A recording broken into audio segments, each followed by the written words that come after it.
Akta Pembadanan Harta Intelek 2002 Intellectual Property Corporation of Malaysia Act 2002 MyIPO. Akta ini juga dikenali Akta 617. Penubuhan akta ini untuk mengadakan peruntukan fungsi-fungsi, kuasa-kuasa dan perkara-perkara yang berkaitan MyIPO. Dipindah ke Akta A1560 memasuki seksyen baru iaitu kuasa untuk menubuhkan syarikat.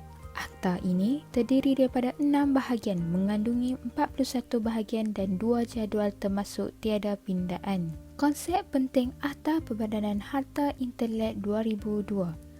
Harta intelek, ciptaan diperolehi daripada akal fikiran hasil kerja sastra, seni, simbol, nama, imej dan reka bentuk yang digunakan di dalam perdagangan atau perniagaan. Harta industri, cap dagangan, paten, reka bentuk perindustrian dan petunjuk geografi. Hak cipta, hasil kerja sastra dan seni seperti novel, persembahan dan muzik. Hak cipta juga melibatkan persembahan artis dan program-program penyiaran TV dan radio.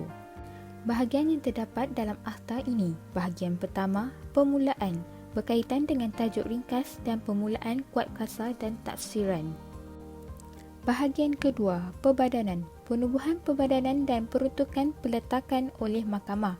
Meterai perbadanan, keanggotaan perbadanan, 1 pengerusi, 4 yang mewakili kerajaan, 3 anggota yang mempunyai pengetahuan tentang akta ini. Tempoh dan peletakan jawatan, meletak jawatan terlebih dahulu dan tidak boleh melebihi 3 tahun untuk dilantik semula. Meletakkan jawatan dengan notis bertulis. Pengusunan jawatan jika mati ataupun bankrupt. Penzahiran kepentingan. Seorang anggota perbadanan yang memperolehi kepentingan langsung atau tidak langsung. Penzahiran di bawah subseksyen kurungan 1 hendaklah direkodkan dalam minit mesyuarat perbadanan. Selepas penzahiran itu, anggota tidak boleh mengambil bahagian atau hadir dalam mana-mana pembincangan atau keputusan perbadanan. Kegagalan menzahirkan kepentingan akan didenda. Bahagian ketiga, fungsi dan kuat kuasa perbadanan. Mewujudkan sistem pentadbiran yang cekap dan berkesan, menggalakkan program kesedaran awam mengenai kepentingan harta intelek, menyediakan maklumat harta intelek yang lengkap dan mesra pengguna, menyediakan khidmat nasihat harta intelek dan membukuhkan perundangan harta intelek. Bahagian keempat, peruntukan berhubung dengan pekerja, mengambil pekerja kerajaan, gaji, terma dan syarat perkhidmatan pekerja kerajaan hendaklah diambil kira, pelantikan pekerja lain, ejen dan perunding, penerusan dan penyelesaian prosiding tata tertib.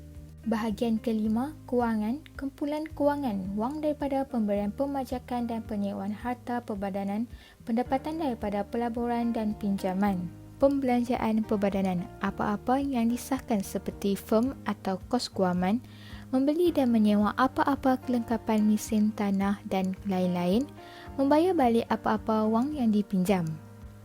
Kuasa untuk meminjam. Perbadanan boleh meminjam dengan kelulusan Menteri dan Menteri Kewangan bagi melaksanakan mana-mana fungsinya. Boleh meminjam wang dengan menerbitkan bond, debetu, saham debetu atau apa-apa sekuriti lain. Bahagian keenam, bahagian am, permulaan pendakwaan dan kewajipan kerahsiaan. Tiada pendakwaan bagi mana-mana kesalahan di bawah akta ini boleh dimulakan kecuali dengan kebenaran secara bertulis daripada pendakwa raya.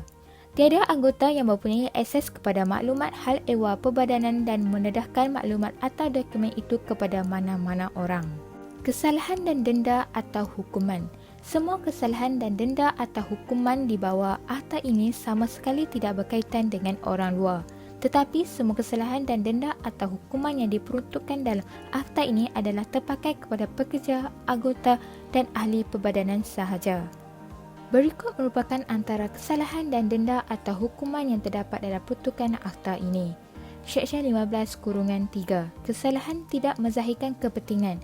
Denda atau hukumannya akan dikenakan tidak melebihi RM100,000 atau dipenjarakan selama tempoh tidak melebihi 3 tahun atau kedua-duanya sekali. Seksyen 39(2). Kesalahan mendedahkan maklumat perbadanan. Denda atau hukuman yang akan dikenakan tidak melebihi RM100,000 atau dipenjarakan selama tempoh tidak melebihi 3 tahun atau kedua-duanya.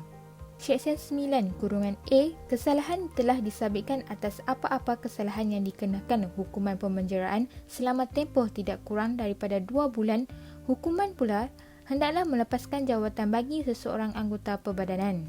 Aplikasi Akta Perbadanan Harta Intelek Malaysia 2002 dalam industri media diterjemahkan dalam MyIPO.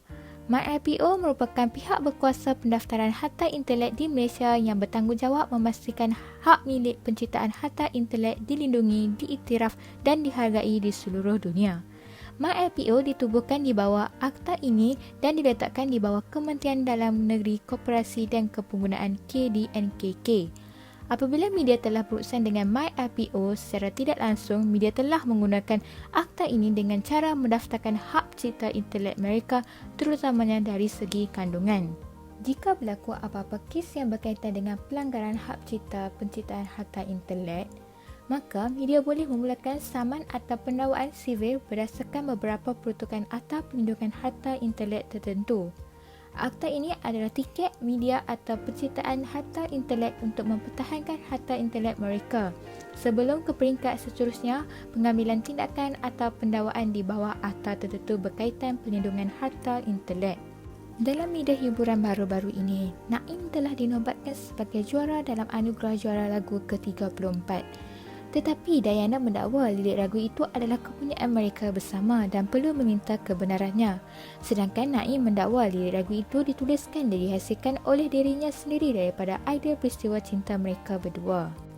Naim dan syarikat medianya World Peace Entertainment mempertahankan harta intelek mereka daripada dakwaan Diana dengan lebih awal lagi dengan mengaplikasikan Akta Perbadanan Harta Intelek 2002 menerusi MyIPO secara tidak langsung dan terbukti dakwaan Diana tidak betul.